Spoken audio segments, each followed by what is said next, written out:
Deep in the shadows, I know it's hard to put one foot in front of the other.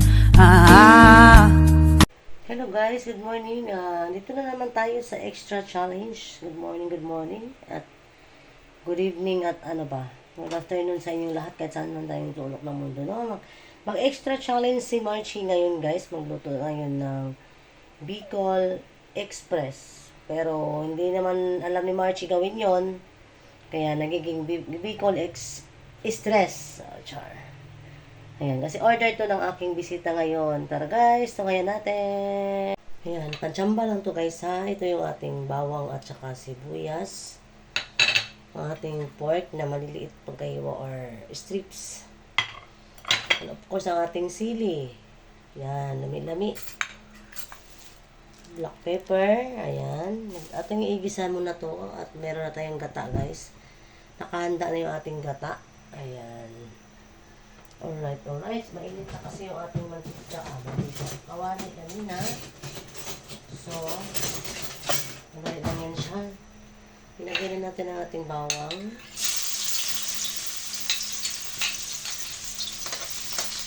Igisan-gisan natin sa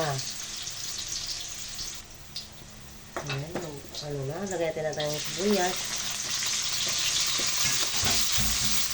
Samba lang to guys. Order lang to ng ating bisita. Shout out po kayo, Maya Vlog. And Watkins TV. Ayan. Sila yung aking bisita ngayon guys. Order niya to. Ano naman. Parang ang dami yata nito. Hindi ko na ubusin. Ang dami pa lang.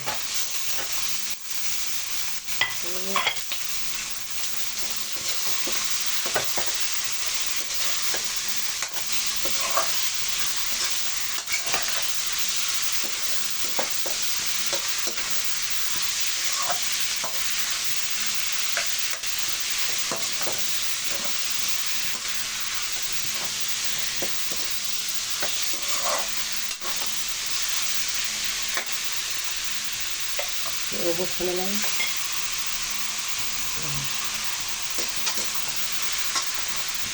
Ito natin ng nor pork. Habang ginigisa natin para maano yung lasa. Takpan naman natin yun guys. Parang isang gisa. Yan ang sabi sa akin. Hindi ko yan kasi alam guys. Hindi ko alam kung kayo promise. First time ko nagluto ng Bicol Express. Lagyan natin ng black pepper.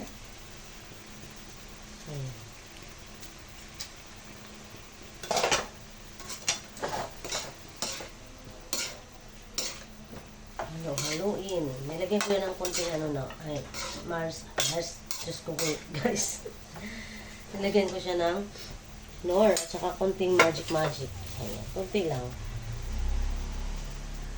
Okay, takpan natin ulit para gisang-gisa siya guys. Ayan guys, lagyan na natin ng gata.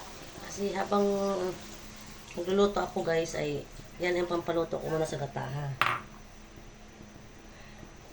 Ayan, pakuluin ko muna siya hanggang maluto siya guys.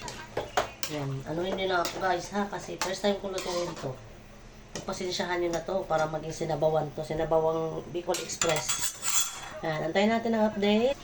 Ayan na guys, so lagyan na natin yung ating sili ha. Ating guys, yung purong gata. Kasi matutuyo pa naman yan, hindi pa naman yan siya as in final na luto na. Ayan. Pero mas masarap sana siguro siya kung may mga katas, may sauce pa. Hindi natin siya patuyuin ng patuyuin. Ayan, takpan natin ulit. Pwede na ba yung sili ilagay? Lagay ko na yung sili para bawa ng kahalang. O, diba? Uy! Parang kulang pa. Yung iba guys, naglalagay daw ng beans. Ako hindi ko nalagyan ng beans. Yan, takpan natin ulit. Update ulit mamaya. Ayan na guys, so, konti na lang ang sabaw. Sobrang anghang na siya, pero masarap. Yan, sana makakakain yung panganay ko nito. Pwede na. Pero medyo patuyuin pa natin ng kaunti. yung ating sauce. Pero parang pwede na siya. Maputla ba talaga yung Bicol Express?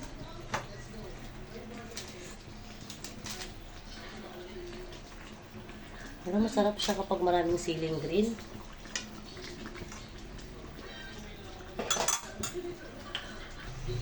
Ayan, pwede na siguro siya guys. Kasi tinikman ko na. Hindi ko yung karne, pwede na malambot na. Mas masarap to pag may sauce. Ayan, pangit naman kung sobrang dry. Okay, nakuha ko rin ang gusto ni Maya. Maya Vlog, shout out. Okay, ayan, di ba? Ayan na ba yun, Mrs. Maya? Ayan, ito na yung ating ano guys, Bicol Express.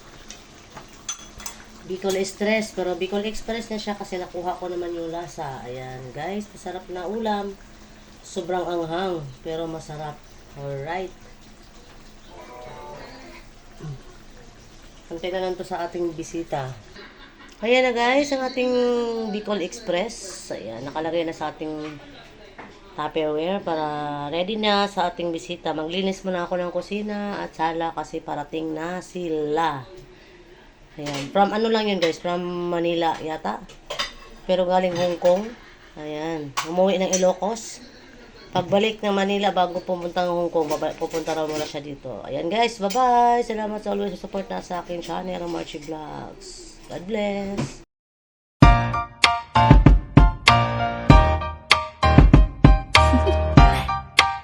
Do you want to know?